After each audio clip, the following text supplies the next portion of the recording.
Okay, hello everybody. This video is going to start into our new project. It's called the single valve cylinder head. So this is the project itself. And what we're looking at in this video is to make the main part of the cylinder head. So the project itself, as you can see, it's a piece of aluminium that gets to be machined down. And inside the aluminium cylinder head is this mild steel valve that's raised and lowered via a cam, an eccentric cam that connected to a handle, and these two links. So it is a lot more complicated to manufacture than the first project, and as I said, this part of the video we'll have step-by-step videos into manufacturing each component. This video is looking at the cylinder head itself. So to start off, how this project, the main thing is 3 different steps. We're going to have to look first of all in all the lathe. So we're going to drill a series of holes on the lathe using a range of drill bits that we see on the right hand side. So that's the step 1, read all the lathe work.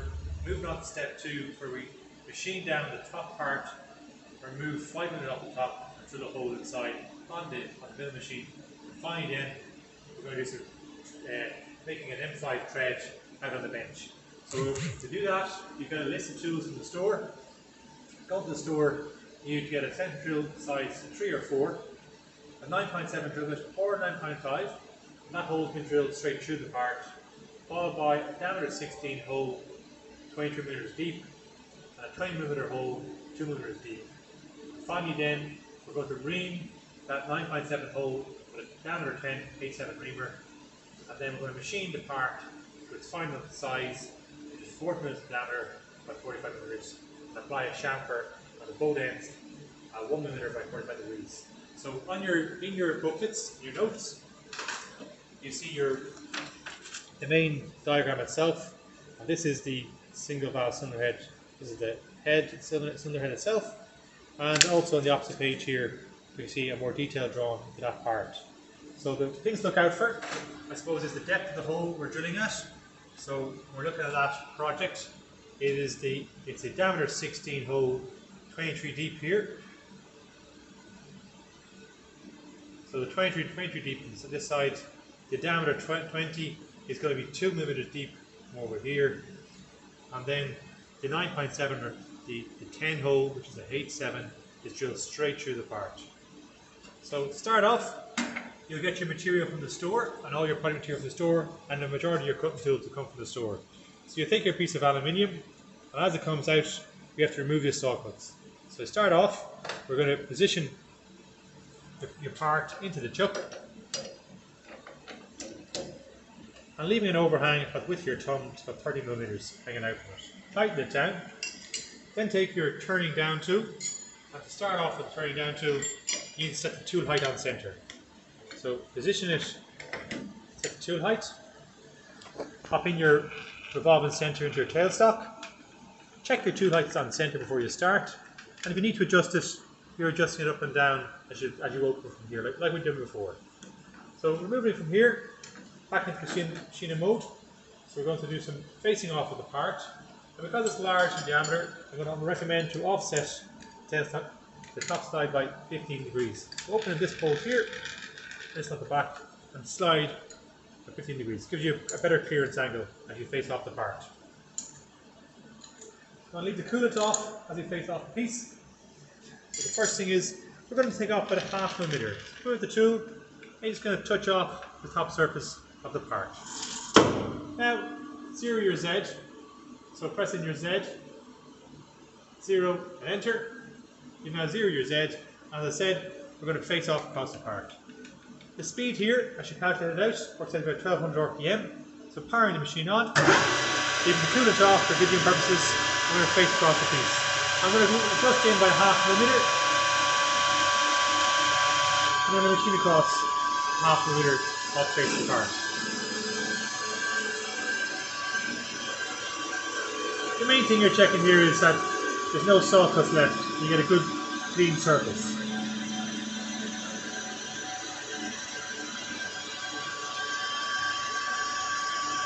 So I'll stop the lathe and check to make sure, and you check to make sure that you have no pip being left. So you're on center, and we can clearly see that's a nice, clean, polished surface finish. So that's that bit done. We can now bring the turning tool out of position, And the next position now is to start drilling the holes. So the turning tool can just move out of the way. And now we're going to remove the revolving centre from the tailstock. So you're winding back to remove the revolving centre. Pop that in position. Then take your chuck, pop in your number 3 or number 4 central bit, tighten it up and put in position, wind forward with your hands. So you wind in the tailstock forward.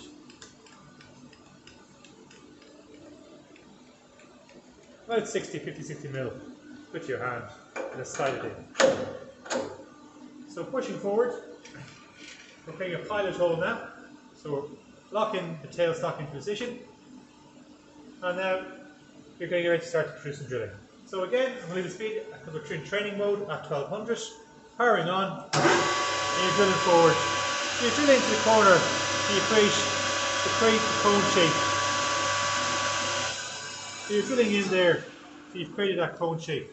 And it's getting in right in to the corner of that drill bit. So you're making sure that that's going right into the corner, creating that cone shape, acting as a pilot for the drill bit.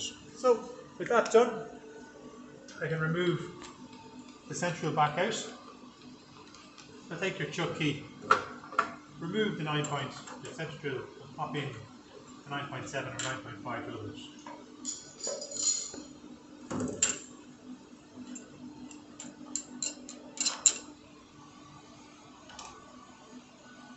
So this is going to be drilled straight through the part.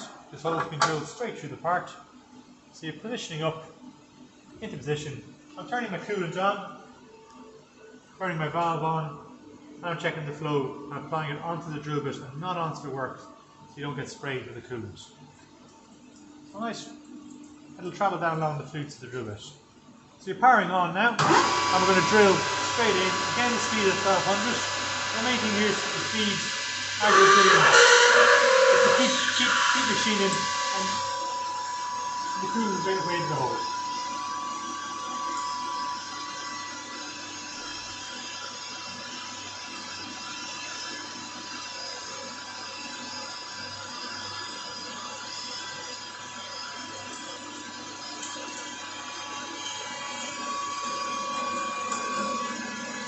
I'm just breaking through right now the far side.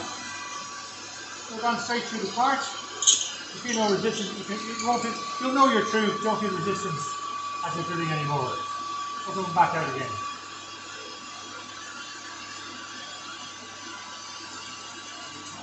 Now you're back out. We've got your tailstock lock, and that's the hole that I drilled, the first one drilled. So the next stage now is we're getting ready to drill for the diameter 16. So we're removing the 9.7 is now gone. Finish with that drill bit. You can move out the chuck as well. Next up is the diameter 16 drill bit. Popping into the correct sleeve, which is number 3. Again, wind forward about 50-60 millimeters, which is with your hand. Slot it in position. Now that's held in position. Next part now is we want to drill this hole with a set depth of 23 millimeters. So if you remember from before, we looked at this in our handbook. This is the handbook online. We have to drill to a set depth. So we have to use our formula to help us out here.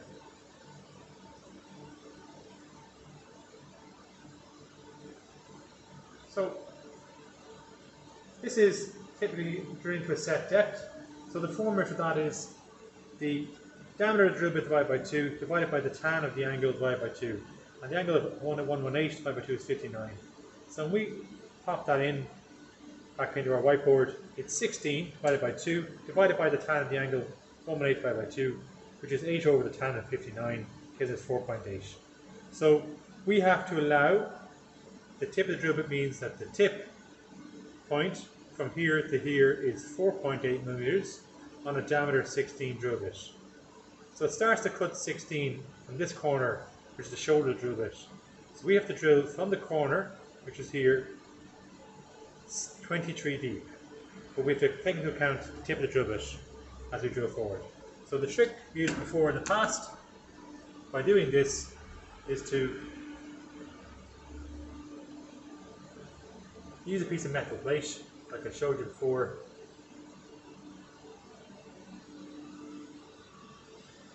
So you take your metal plate, and what you're doing now is you're putting this in front of the hole, applying on your lock, tightening up your tailstock, zeroing it. So now we know that if we measure the thickness of our plate, which is 1.5, on top of our 4mm, we can see then our distance, is 4.8. So 4.8 plus your 1.5 plus your 23, and then that gives us the correct depth of the hole. So I've zeroed that now.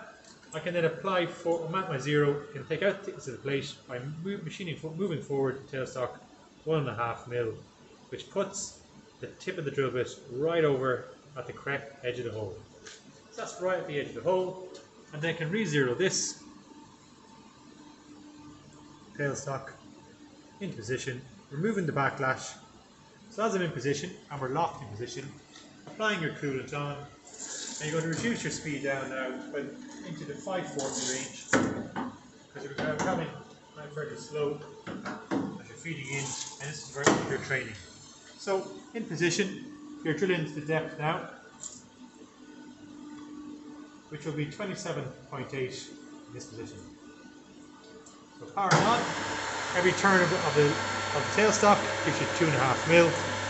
So 1, 2, main thing is keep feeding.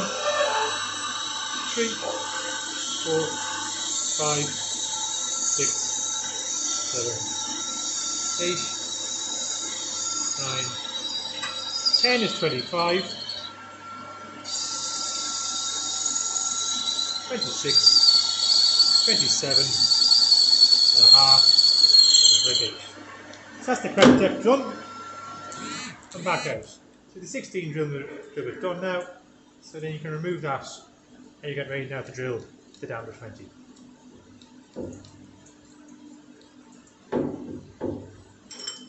Move now to position.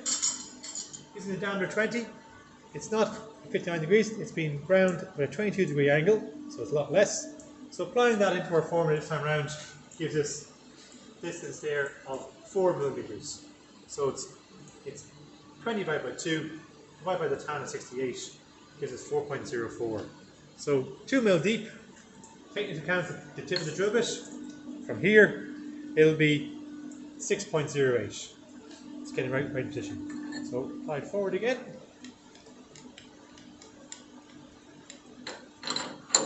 And lock it in.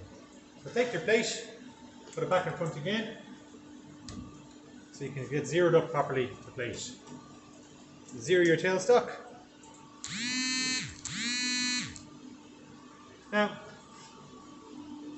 the 2mm is going to be right from the corner of the shoulder drill bit. So the 4mm is the distance between the tip of the drill bit to the corner there. So when I remove out the plate, and I take into account the 1.5mm, so I apply in the 1.5mm to there. I can re-zero the tailstock by holding it in position and twisting around the dial back to 0. And now that puts the tip of the drill bit right over the edge of the face of the part. So it means then we can exactly drill into our depth here, which would be 6.08. So powering our lathe on, we're going to reduce the speed down to 370. The reason for that now is, again, we're going to go at slow speed, because we're going to be barely moving here. We're going to avoid a high-pitched noise. So we're drilling in, we're drilling forward, we're cutting nothing for a while, because it's cut the angle of the drill bit. That's 2.5 done. That's 5.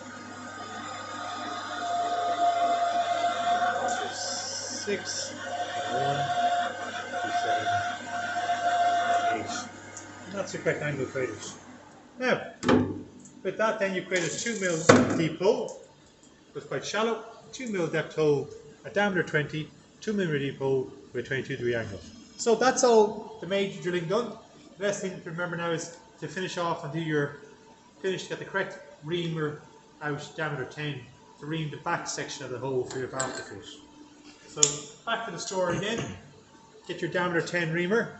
We've drilled that original hole 9.7, and now we need to ream the section of the part back here so the valve fits in properly. So apply that in the tool position. So lots of drilling, lots and lots of drilling. So again, back in. Now I want to increase my speed back up again to 800.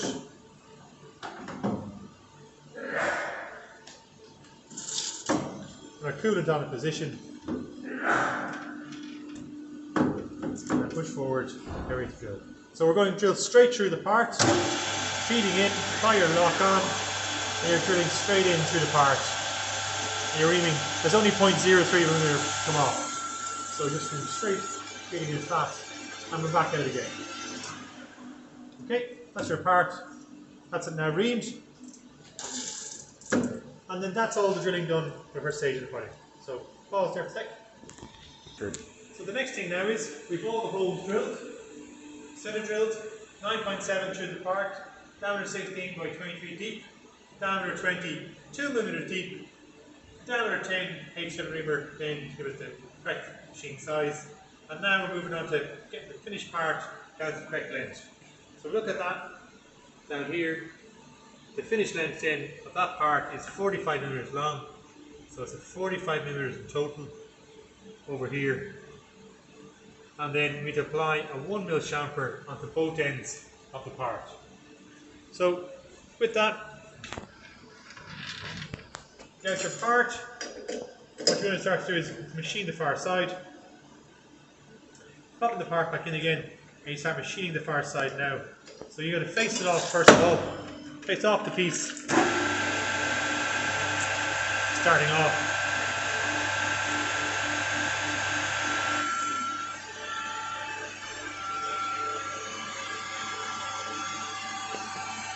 When the piece is faced off, now what you can do is stop your chuck and then take a measurement of your part. So remove it again from the chuck. You measure your part, so you have a nice faced off side. Again, the side is machined face, and now you can measure your part to what you've left to take. So I measure my part, it's 49.26. So off this now I've got 4.26 millimeters to take off it. So popping it back in. Unfortunately the jaws of the chuck are not long enough to allow us to get the vernier in behind here. Ideally, if I get the vernier in behind as you're holding it, you can zero it. So you're just going to have to work with this position. So 4.26 to come off, bringing the cutting tool back in, touching off the end of the part, zero the Z, and what you want to remove off this now is 4.26 millimeters. So you're not going to take off in one cut, not in one pass. You need to bring it down in small cuts, about a half millimeter. So you're positioning it in position again, powering on, and you're machining the part down to remove off that 4.26 millimeters, or whatever it is for your part, as you start machining. So you're working the part off, and you're reducing down the material. And we'll apply some coolant on now, onto that tool. So just applying it onto the tool, and not onto the part, as it's machining down. So again, just positioning it onto the tool and onto the part.